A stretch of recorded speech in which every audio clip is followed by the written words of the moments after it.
नवंबर की सर्दी में जब लोग ये सोच रहे होते हैं कि उन्हें किसी तरह से रजाई के अंदर एक कप गर्म चाय मिल जाए, उस वक्त अमेरिका में एक शख्स फ्लाइट 305 को हाईजैक करने की योजना बना रहा था। ये योजना सिर्फ हाईजैक की नहीं थी, बल्कि इस बात की भी थी कि उड़ते प्लेन से कैसे गायब हो जाया जाए कि अमेरिका की सबसे बड़ी जांच एजेंसी एफबीआई भी अपना सिर पीटने के अलावा कुछ न कर पाए। चलिए, इस अनोखे प्लेन हाईजैक की कहानी आपको विस्तार से बताते हैं। तारीख 24 नवंबर 1971। जगह अमेरिका का ओरेगन राज्य। दोपहर के वक्त यहां पोर्टलैंड में नॉर्थ वेस्ट ओरिएंट एयरलाइंस के काउंटर पर एक आदमी बिजनेस सूट, सफेद शर्ट और काली टाई पहने पहुंचता है। इस शख्स की उम्र करीब 40 से 50 साल के बीच रही होगी। देखने में शांत और बिल्कुल सभ्य। काउंटर पर बैठे व्यक्ति से इस शख्स ने सिएटल, वॉशिंगटन के लिए फ्लाइट 305 का एक तरफ का टिकट मांगा। टिकट खरीदते वक्त शख्स ने अपना नाम डैन कूपर बताया। इसी डैन कूपर को आज पूरी दुनिया हाईजैकर डीबी कूपर के नाम से जानती है। टिकट लेने के बाद डीबी कूपर फ्लाइट 305 में बैठ गया और फ्लाइट के टेक ऑफ का इंतजार करने लगा। इस दौरान कूपर ने एक ड्रिंक ऑन ऑर्डर की। उसने एयर होस्टेस से कहा कि उसे एक बर्बन व्हिस्की सोडा के साथ चाहिए। अपनी ड्रिंक पीने के बाद दोपहर के करीब 3 बजे जब प्लेन आसमान में उड़ रहा था, तो उसने एयर होस्टेस को एक पर्ची पकड़ाई। इस पर्ची में लिखा था कि मेरे ब्रीफ केस में बम है और मैं चाहता हूं कि तुम मेरे पास बैठो। एयर होस्टेस ये पढ़कर घबरा गई थी और उसने वही किया जो उस पर्ची में लिखा था। एयर होस्टेस को अपने पास बिठाकर डीबी कूपर ने अपना ब्रीफकेस खोला। एयर होस्टेस को उस ब्रीफकेस में ढेर सारी तारें दिखाई दी और एक लाल रंग की स्टिक। ये सब देखकर एयर होस्टेस के होश उड़ गए। फिर कूपर ने एयर होस्टेस से कहा कि वो जो कह रहा है उसे एक नोट में लिखो और कैप्टन के पास ले जाओ। एयर होस्टेस नोट लिखने के बाद उसे फ्लाइट कैप्टन के पास लेकर गई। इस नोट में कुछ चीजों की मांग की गई थी। इसमें 4 पैराशूट और $2 लाख की डिमांड की गई थी।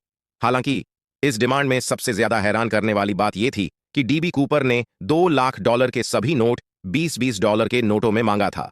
फ्लाइट कैप्टन ने एयर होस्टेस की हालत और नोट में लिखे डिमांड्स को देखकर यह समझ लिया कि मामला कितना गंभीर है। फ्लाइट कैप्टन ने ये सारी बातें अपने अधिकारियों को बताई और फिर तय हुआ कि कूपर की मांग को मान लिया जाएगा। इसके बाद कैप्टन ने फ्लाइट को सिएटल में लैंड कराया और कूपर को 36 यात्रियों की रिहाई के बदले पैसों से भरा बैग और पैराशूट दिए गए। हालांकि प्लेन में अब भी चालक दल के लोग बंदी थे। प्लेन सिएटल से फिर उड़ा और आसमान में गायब हो गया। कुछ देर बाद कूपर ने पायलट से कहा कि वह प्लेन को मैक्सिको सिटी की ओर ले चले। प्लेन मैक्सिको सिटी की ओर मुड़ गया। उस वक्त रात के करीब 8 बज रहे थे। प्लेन अभी भी मैक्सिको नहीं पहुंचा था, बल्कि वो सिएटल और रेनो के बीच उड़ रहा था। तभी कूपर ने प्लेन के पिछले हिस्से का दरवाजा खोलने को कहा और पैसों से भरा बैग और पैराशूट लेकर कूद गया। कूपर के कूदने के बाद पायलट ने प्लेन की सेफ लैंडिंग कराई। इसके बाद एफबीआई ने उस पूरे इलाके में पड़ताल की और इस हाईजैक की भी जांच हुई। लेकिन एफबीआई के हाथों कुछ नहीं लगा। आज इस मामले को 53 साल से ज्यादा का समय बीत गया, लेकिन डैन कूपर के बारे में किसी को कुछ पता नहीं लगा। इस पूरे मामले में एफबीआई ने लगभग 800 लोगों से पूछताछ की, लेकिन अंत तक उनके हाथों कुछ नहीं लगा।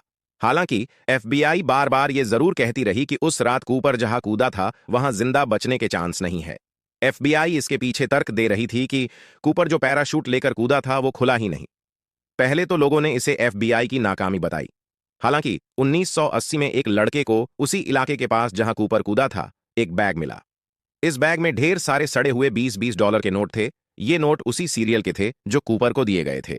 इस घटना ने एफबीआई की बात में वजन तो डाला, लेकिन ये आज तक आधिकारिक रूप से तय नहीं हो पाया कि आखिर डीबी कूपर गया कहां। ये आज भी एक रहस्य बना हुआ है कि आखिर कूपर कहां गया।